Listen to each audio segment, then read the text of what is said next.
Thank you very much for opening this presentation.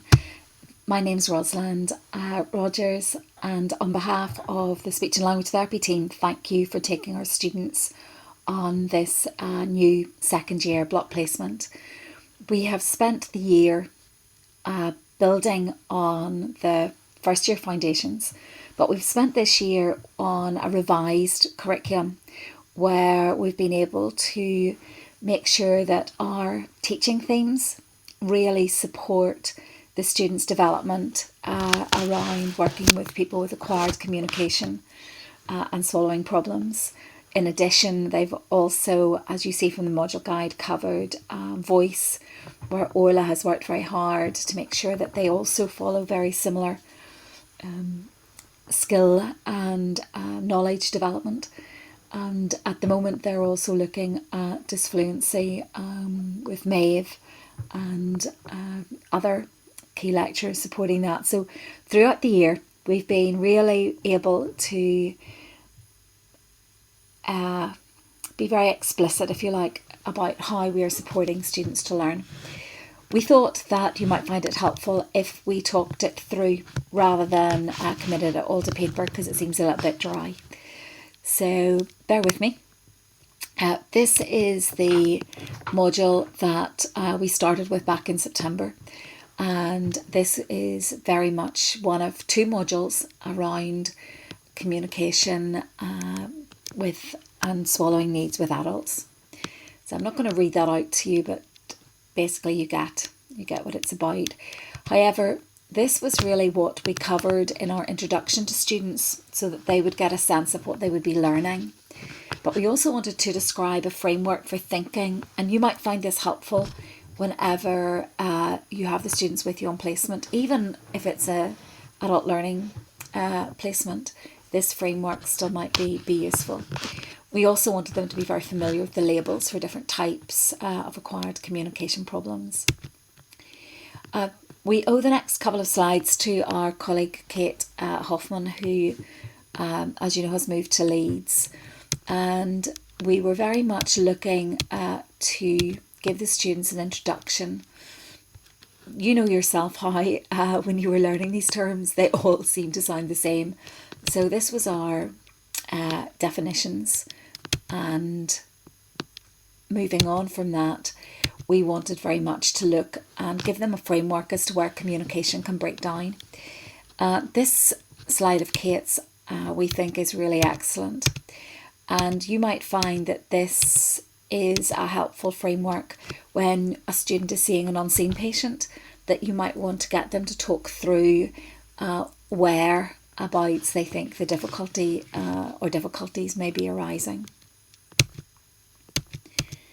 What we then introduced them to, and we talked a lot about this, and this is about the different hats that we wear when looking at a person with acquired communication and swallowing needs. So we talked very much about needing to have our medical hat on, our neurological hat. Bear with the images. Very much looking at as a linguistic investigator, but also thinking about the communication, the environment, the strategies and partners. And then also psychological and social, that we weren't all staying within an impairment mode. This was the way we decided we would go about teaching this, and we were asking students, or we were telling students that we are looking at people, their conditions, their symptoms, the impact on their lives, the impact on their families, how to assess and how to manage or engage in therapy. So again, you might find these headings useful in terms of introducing different people on your caseload to the students. We built up this model, which we're hoping might give you, again, feel free to print this off or ask for the PowerPoint. Students will also have it.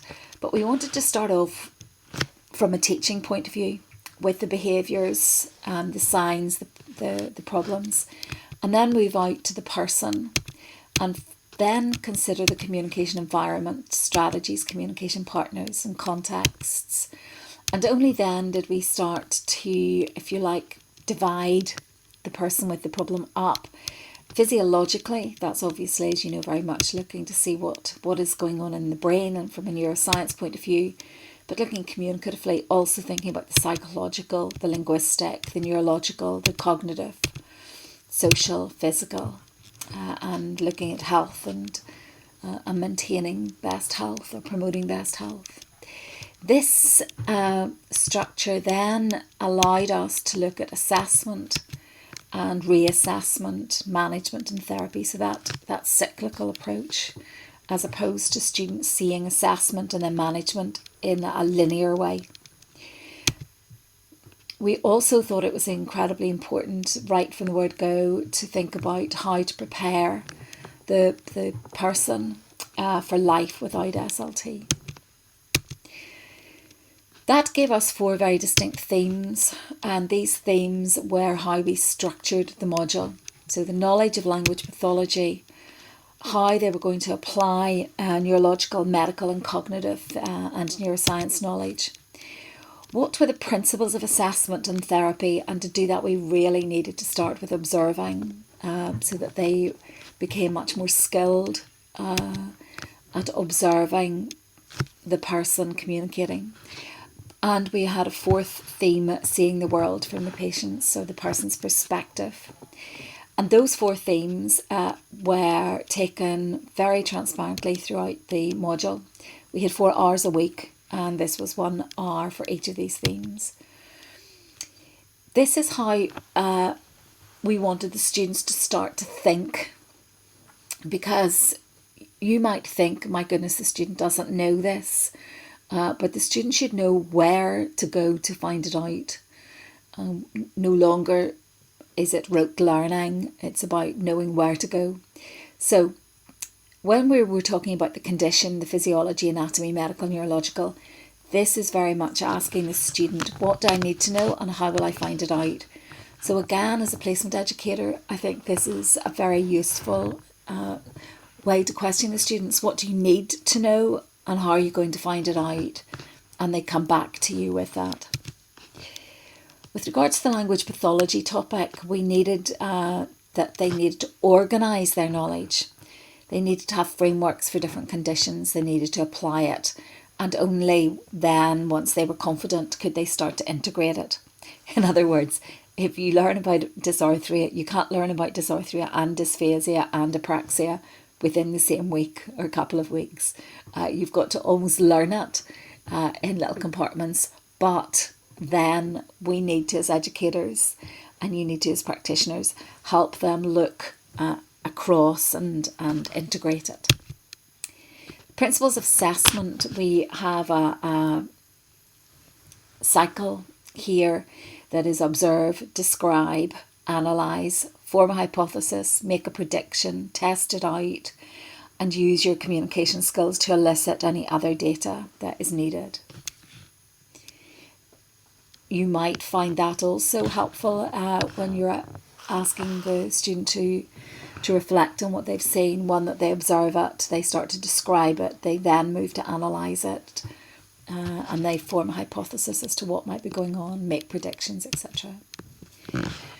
We spent a lot of time in first semester doing this, what is it like to view the world from this person's perspective? That was around developing empathy. How does it challenge me personally? What is my attitude? How can I work through my prejudices? And to that end, we've been developing our Experts in Aphasia project with the Stroke Association.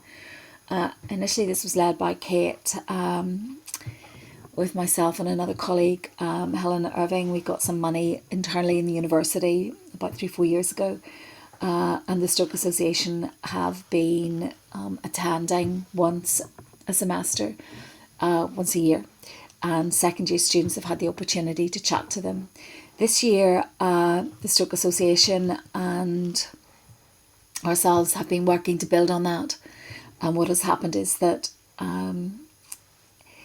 8 experts have come in semester 1. The students have been able to talk to them about what it means to have aphasia.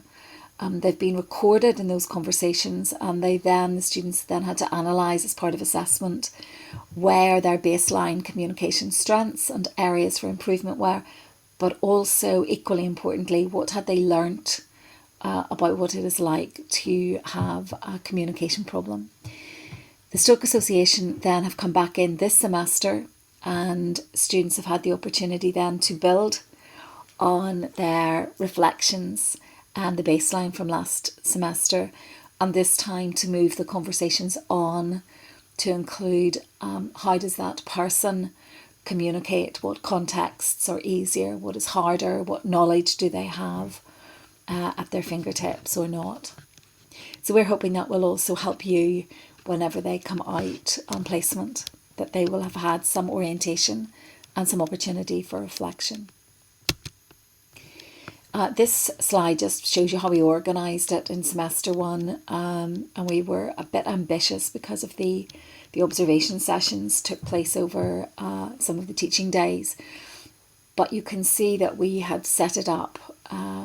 We decided we would link in with a particular disease so that they could find, they could get a hook, if you like. So you can see that we introduced Parkinson's disease first, but the language pathology topic that was being taught behind that was dysarthria.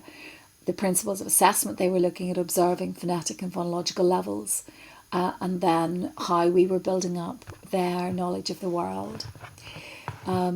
That included looking at disability and illness. It included looking at having a palliative condition. Because of Mo's expertise, we have had, the students have had excellent teaching in terms of dysarthria and arthria and dementia, and dysphagia. Very up to date, particularly as Mo is also working as a clinical specialist in part of her week, and her PhD also lends itself to these topic areas. The coursework, we thought you might want to actually see how they were examined, because we really have been working hard to make it clinically very relevant. And we've been pushing teamwork and reflecting on how they are as a team player, and also reporting on their own ability to reflect in writing, whilst also working on their clinical reasoning. So this slide is very much there, just giving you some experience of that. This is actually how they're being assessed this semester on the sister module, and I'm just going to tell you a little bit about that now. But we've been able to give them discrete case studies, and they have been working to prepare paper around the structure I'm just about to show you. Before they come out to you on placement in April, they will have had their 3-hour clinical exam, written exam, as described there. So for semester 2, so I've gone through semester 1 in a lot of detail, but those same themes move through into semester 2. And the module this semester has been taught predominantly by Mo, with me doing the aphasia, and we're jointly working on the last few weeks. This has been our structure. So again, you might find this a useful structure either for the students to bring in the notes or for you to ask them in terms of moving through their thinking. So what is the impairment? What are the assessment tools? What is the impact on activity, impact on participation? Clearly you can see that the assessment tools for impairment and activity for activity and participation very often are the same. We've been looking at the outcome measures for effectiveness of intervention and starting to look at the therapy principles, and how would you be working if you're an SLT in this area, and starting to engage with the evidence base currently. These questions form the basis of these topic papers the students have been submitting for their coursework. We decided that this was how we would structure it. Week 1 also included an introduction. 2 weeks for aphasia is not long enough. Dysphagia has been really thoroughly covered. They're looking at acquired communication swallowing problems with cancer next week at the time of me recording this. Week 10 and 11 with our linguistic colleagues, we have pulled together a case that they will be presented to in the with Monday of that week, and then they build up and perform various tasks in small groups through that case. So for example, we start off with the referral. What information would you need? Then we give them more information and ask what assessment tools they're going to use. And then we give them some linguistic data and ask them to interpret it. And then we look at how they're going to move on to thinking about therapy goals and how they might help the person move through to life without SLT. Week 12 is revision. There is a sister module which underpins a lot of the cognitive and neuroscience. I'm mentioning it briefly because it's important that you know where they would be learning about memory, attention, executive functioning, the imaging of the brain, the theories of learning and relearning, neuroplasticity, errorless learning, and also the psycholinguistic aspects of reading, writing, and other language aspects. So this, just to give you a feel, these were the assessment topics that students had to complete. They had to complete both presentations, question and answers, holding different roles. They had to prepare a topic paper, and they also had to engage in reflection on their own skill development. And this year, these were the assessment topics. So you can see the amount of information that you would need to bring to bear to do a presentation on prefrontal lobe damage resulting from TBI, or the impact of bilateral damage, looking at the limbic system. Prosopagnosia is also related here, and also not being able to remember roots. That gives you the overview. Clearly, if you need more information about voice, if it's a voice placement, do contact Orla. She's highlighted in the overall guide about the Schul framework that she uses. I just wanted to show you here, this is our Blackboard site. This is what it looks like from the student's perspective. Because if there's any information that you would want access to, the student would be able to give you any of the PowerPoints. We would be delighted to share anything. I'm just scrolling down here. This is the content as the student would see it. And then if you go in, say if you go into aphasia here, then what happens is you would get the resources that are available for students with regards to that particular topic. Okay, so just to let you know that anything that we can engage with you further in respect of how we facilitated the students to learn, but also your feedback to us about gaps that you regard as absolutely essential is vital. Thank you once again. We look forward to meeting up with you and hearing how the placement has gone. Thanks.